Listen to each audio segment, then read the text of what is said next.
ചൂടിൽ ഞങ്ങൾ വേർക്കാറില്ല, തണുപ്പത്ത് മരവിക്കാറുമില്ല. അന്നത്തെ കാലത്ത് കത്തും കാസറ്റുമായിരുന്നു ഞങ്ങളുടെ സോഷ്യൽ മീഡിയ. പിന്നെ വെള്ളിയാഴ്ചകളിൽ ക്യൂ നിന്ന് വിളിക്കുന്ന 5 മിനിറ്റ് ട്രങ്ക് കോളും.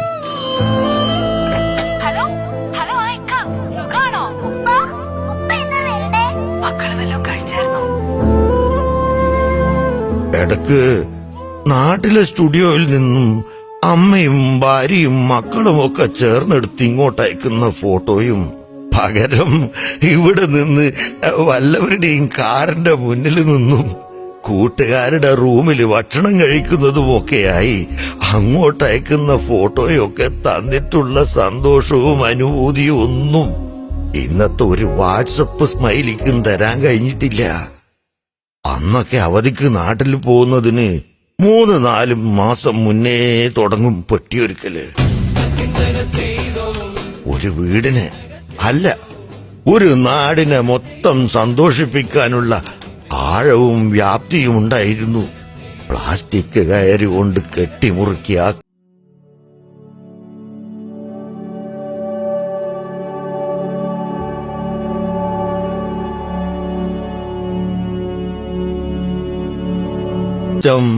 ടെലിവിഷൻ, VCR, കള്ളിമുണ്ട്, blanket, torch light, Nido, Tiger Balm, Panasonic തേപ്പ് പെട്ടി, അങ്ങനെ കുടുംബക്കാരുടെ സ്വപ്നങ്ങൾ നിറഞ്ഞ ആ പെട്ടിയിൽ ഫ്രമും ടു എഴുതുമ്പോ ഉള്ളിലൊരു പടപ്പുണ്ട്.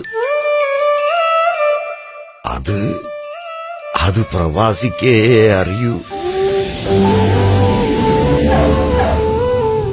നാട്ടിലെ എയർപോർട്ടില് 2 അംബാസഡർ കാറുകളിലായി വരുന്ന അമ്മയും സഹോദരങ്ങളും ഭാര്യയും കൂട്ടുകാരും ഒക്കെ പറയുമ്പോഴാണ് എന്റെ മുടി ഒഴിഞ്ഞതും വയറ് ചാടിയതും ഞാൻ അറിയുന്നത്. നമുക്കിതൊക്കെ ശ്രദ്ധിക്കാൻ എവിടെയാ നേരം?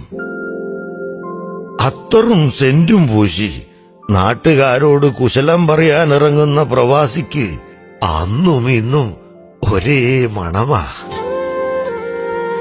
അവരോട് സംസാരിക്കുമ്പോ ചിലപ്പോ ഐവ, അൽഹംദുലില്ലാ, കൈഫാലക്ക്, മാഫി മുഷ്കിൽ ഇതൊക്കെ അറിയാതെ വന്നുപോകും.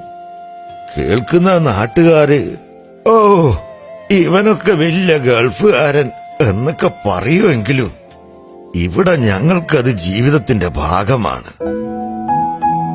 2 വർഷമെന്ന് പറഞ്ഞു പോന്നതാണ് വീടിന്റെ ആധാരം തിരിച്ചെടുപ്പിക്കാൻ. അത് കഴിഞ്ഞപ്പോ പിന്നെ സഹോദരങ്ങളുടെ കല്യാണമായി, സ്വന്തം വീടായി, കല്യാണമായി, പിന്നെ കുട്ടികളായി, അവരുടെ പഠിപ്പായി. അങ്ങനെ 2 വർഷം 5ആയി, 10ആയി, 15ആയി, 20ഉം 30ഉം ഒക്കെയായി. സാരില്ല, വീട്ടുകാര് ഹാപ്പിയാണല്ലോ, അപ്പോ ഞങ്ങളും ഹാപ്പി. ഇനി എന്തെങ്കിലും വിഷമം വന്നാൽ കൂടെ കാസർഗോഡുകാരൻ ഷുക്കൂറും തിരുവനന്തപുരത്തുകാരൻ സതീശനും കൊച്ചിക്കാരൻ ജോണും ഒക്കെയുണ്ട്. കാരണം ഇവിടെ ഞങ്ങളും ഒരു കുടുംബം പോലെയാ. കാലം മാറി, ഗൾഫ് മാറി, പോകുന്ന ഫ്ലൈറ്റും മാറി, കൊണ്ടുപോകുന്ന പെട്ടിയും മാറി. പക്ഷേ ഞങ്ങൾ ഇപ്പോഴും നാട്ടിൽ ചെല്ലുമ്പോ നാട്ടുകാര് ചോദിക്കും, ചിലപ്പോ വീട്ടുകാരും ചോദിക്കും, എന്നാ തിരിച്ചു പോന്നേന്ന്. അത് കേൾക്കുമ്പോ അറിയാതെ ഒന്നുകൂടെ തീരുമാനിച്ചു പോകും, എന്നാ ഒരു തവണ കൂടി പോയിട്ട് വരാന്ന്. കാരണം ഇത് ഞാനാണ് പ്രവാസി.